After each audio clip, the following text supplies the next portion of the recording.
When Theresa May met Jean-Claude Juncker in Brussels on Friday, she might just have heard the sounds of carpenters working on new offices for the European Union executive's Brexit negotiators.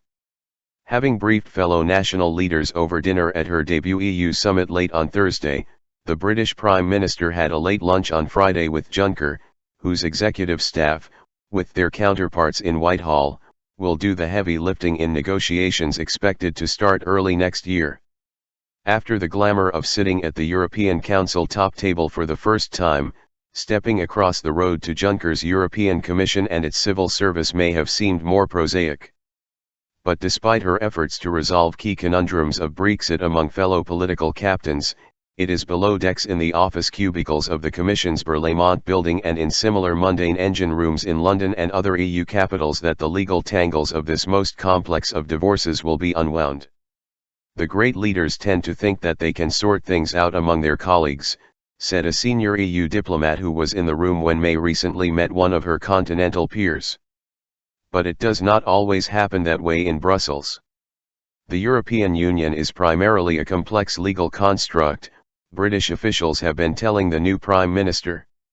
Deft technocrats will be needed on both sides. Grand political gestures may accomplish little. Task Force Barnier. Some of those brains are starting to assemble on the 5th floor of the Berlaymont, far below the panoramic dining rooms on the 13th where Juncker hosted May. She laughingly told reporters after the summit that she was off to a lunch date. Workers are preparing rooms for Michel Barnier and his Brexit task force. The former French foreign minister and EU commissioner began work 3 weeks ago and has started, like May herself, by touring EU capitals and assembling a team to coordinate the work of hundreds of Commission officials once the Brexit process starts. Security and secrecy around the task force is tight. Of 15 staff named so far on an EU website, none is British. That seems unlikely to change as the team grows.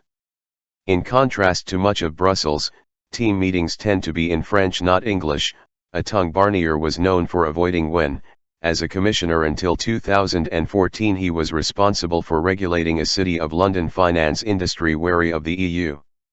A comment to Reuters from an official familiar with the task force that Barnier would like the Brexit negotiations conducted in French prompted intense summit speculation over signals to London.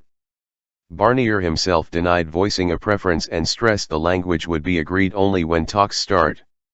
His appointment was greeted with dismay by those who fear Barnier retains a traditional Gaullist antipathy toward Britain. He insists he will play fair. And some EU officials stress that Barnier will be the smooth front man for a negotiating operation grounded in deep technical knowledge and expertise. Not only will Juncker, the former Luxembourg premier, and his ubiquitous German chief of staff Martin Selmayr retain lead roles on strategy, but Barnier's German deputy has a key role. Sabine Weyand, a 22-year veteran of EU trade negotiations who once studied at Cambridge University, is travelling with Barnier and appears to have the confidence of German Chancellor Angela Merkel's government in Berlin, EU officials say. Commission under scrutiny. The Commission is a bête noire of British Eurosceptics, who see it as the unelected champion of centralising power in Brussels at the expense of sovereign states. Diplomats say May has told other EU leaders she wants them and their council chairman, former Polish Premier Donald Tusk, to keep it in check.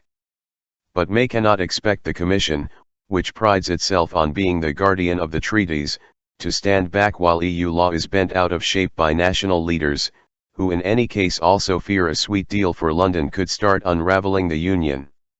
Once May gives formal notice that Britain is leaving by March, she says the Council will meet at 27-May, to set negotiating guidelines for the Commission.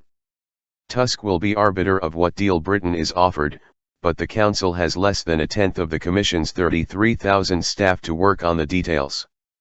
British and EU officials say that May is emulating her ill-fated predecessor David Cameron in touring European capitals and holding face-to-face meetings with fellow leaders, partly in the belief that high politics can bypass the Brussels bureaucrats. It was a strategy, they say, that did not work for Cameron. Everyone was smiling at him and saying they would help, but as soon as he left they called Brussels to say they would not go easy on him, One EU official said. Now it will be the same. May has been briefed by some of her officials not to read too much into warm bilateral talks. No one, they say, will tell her to her face they won't help her, but will count on the collective Brussels machine to blunt her efforts to divide them. National leaders will also keep a close eye on Juncker and Barnier. However, this isn't just any old Commission negotiation, a second senior EU diplomat said. The heads of state and government will be following this very closely. But as with a deal to help Cameron win June's Brexit referendum, how Brexit turns out may be a product less of high-stakes symmetry than of creative legal brains hidden away in the corridors of Whitehall and the Berlaymont. May have heard that herself over lunch with Juncker.